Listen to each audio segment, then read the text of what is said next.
नमस्कार दोस्तों आज हम लोग 20 क्वेश्चन की सीरीज हिंदी वर्णमाला में लेकर आए हैं जो कि यूपी ट्रिपल एससी की पीटी परीक्षा एवं यूपीएसआई और सहायक समीक्षा अधिकारी में महत्वपूर्ण होगी। आइए दोस्तों देखते हैं पहला क्वेश्चन। हिंदी में स्वरों के कितने प्रकार होते हैं? तो हिंदी में स्वरों के 2 प्रकार होते हैं। देखिए दोस्तों, पहला होता है ह्रस्व स्वर और दूसरा होता है दीर्घ स्वर। संस्कृत में पुत जुड़ जाता है, इसलिए अगर कभी विकल्प में 2 ना दे तो आप 3 उत्तर मार सकते हैं, लेकिन अगर 2 ही देता है तो विकल्प में 3 ही इसका सही आंसर होगा दोस्तों।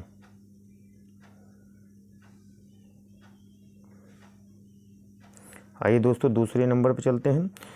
हिंदी वर्णमाला में अंग और आहा क्या है? तो हिंदी वर्णमाला में अंग को अनुस्वार कहते हैं, जानते हैं दोस्तों, और आहा को विसर्ग कहते हैं। आहा क्या कहते हैं? विसर्ग कहते हैं। और ये अनुस्वार विसर्ग अयोग व अक्षर होते हैं, तो आंसर आपका सी होगा दोस्तों।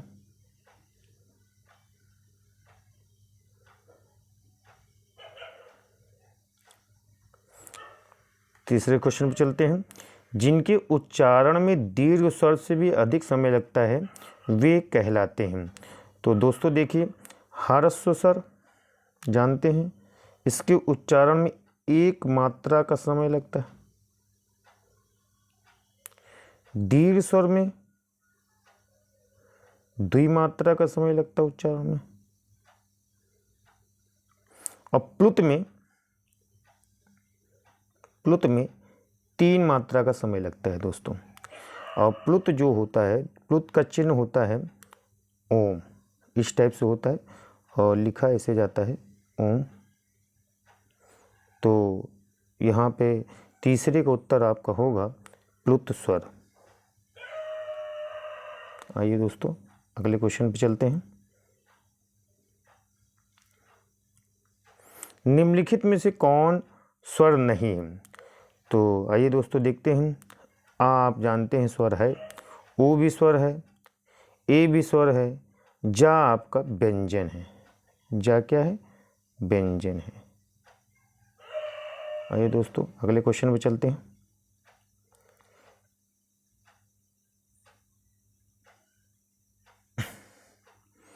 उच्चारण के समय जीभ की स्थिति के अनुसार स्वरों के कितने भेद होते हैं?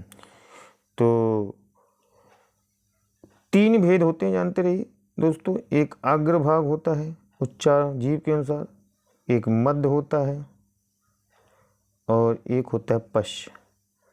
तो अग्रभाग होता है, मध्य भाग होता है, पश्च भाग होता है। अग्र से कौन कौन से उच्चारण बोले जाते हैं? ई, बड़ी, ए, ऐ। मध्य से छोटा आ बोला जाता है, जिसको हम लोग केंद्रीय वर्ण भी कहते हैं, जानते रहिए दोस्तों, केंद्रीय वर्ण भी कहते हैं। तो इसलिए 5वें का आपका उत्तर होगा 3।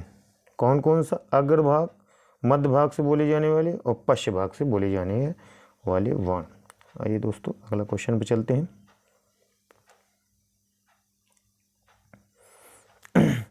भिन्न भिन्न स्वरों के मेल में जो स्वर उत्पन्न होता है उसे हम क्या कहते हैं?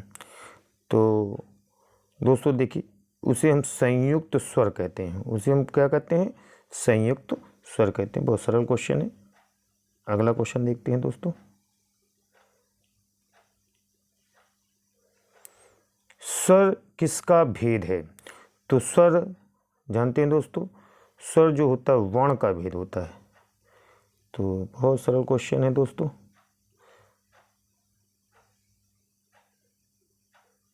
अगले क्वेश्चन पे चलते हैं। किस शब्द में री स्वर नहीं है? तो देखिए, कृपा में री मात्रा लगी हुई है, कृष्णा में भी री मात्रा लगी हुई है, दृष्टि में भी री मात्रा लगी हुई है, लेकिन रिवाज में री मात्रा नहीं लगी हुई है, इसलिए इसका उत्तर डी होगा दोस्तों।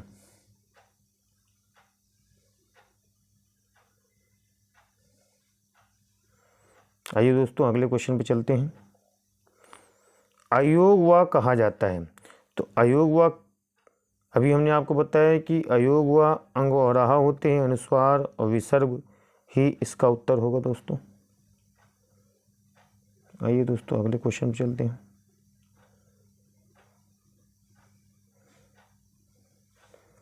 ए तथा ऐ वर्ण क्या कहलाते हैं? तो ए तथा ऐ का जो उच्चारण स्थल है दोस्तों वो कंठ और तालब है, ओष्ठ नहीं, मूर्ध नहीं, नासिक नहीं।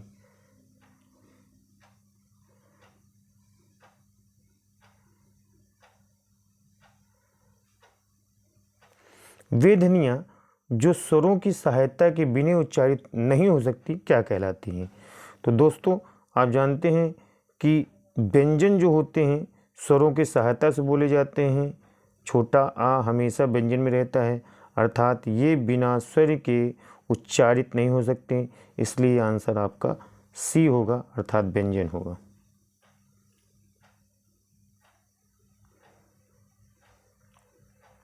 निम्नलिखित में से कौन सा वर्ण अंतस्थ नहीं है? देखिए दोस्तों अंतस्थ वर्ण कौन होते हैं? या, रा, ला, वा। तो या अंतस्थ है, रा भी अंतस्थ है, वा भी अंतस्थ है, तो हा आपका अंतस्थ व्यंजन नहीं है दोस्तों।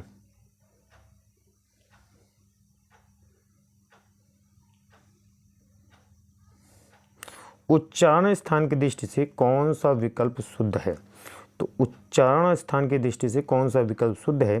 तो देखिए दोस्तों जो ये सीटी वाला सा है, ये सीटी वाला सा है, ये बोला जाता है तालु से, तालु से बोला जाता है। ये सा जो बोला जाता है वो मूर्धा से बोला जाता है, और चा जो बोला जाता है वो तालु से बोला जाता है।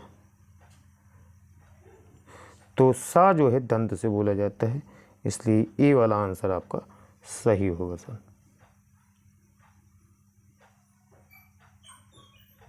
आइए दोस्तों अगले क्वेश्चन पे चलते हैं। निम्नलिखित में से कौन सा कथन अशुद्ध है?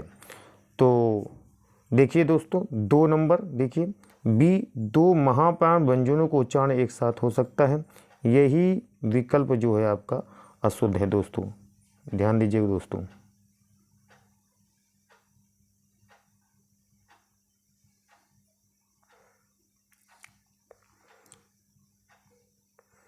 निम्नलिखित में से कौन सा सही है? तो दोस्तों देखिए अनुस्वार पूर्ण अनुनासिक ध्वनि है,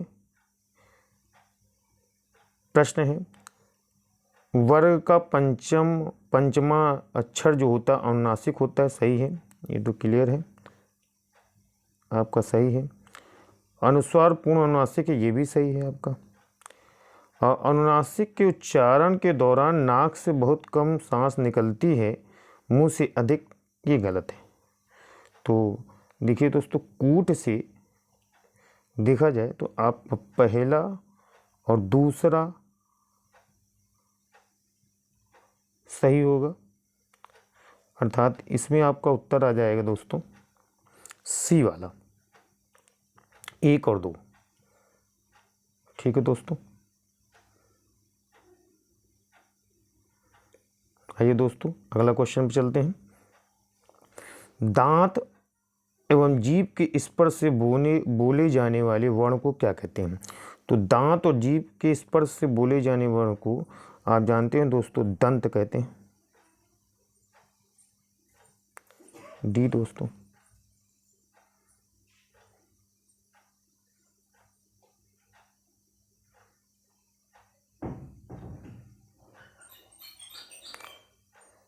अगला क्वेश्चन देखते हैं दोस्तों।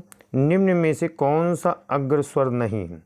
तो जानते हैं दोस्तों ए, ई, छोटी, बड़ी, ये सब अग्र स्वर हैं। अभी हमने आपको बताया था छोटा जो है केंद्रीय, तो ये मध्य स्वर कहलाता है, जानते हैं दोस्तों। आगे चलते हैं, अंतिम क्वेश्चन पे आते हैं दोस्तों। हिंदी में मूलतः कितने वर्ण होते हैं?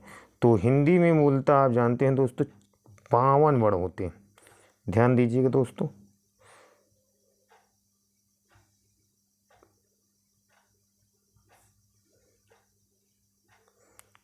तो ये हैं आपके हिंदी वर्णमाला के 20 क्वेश्चन।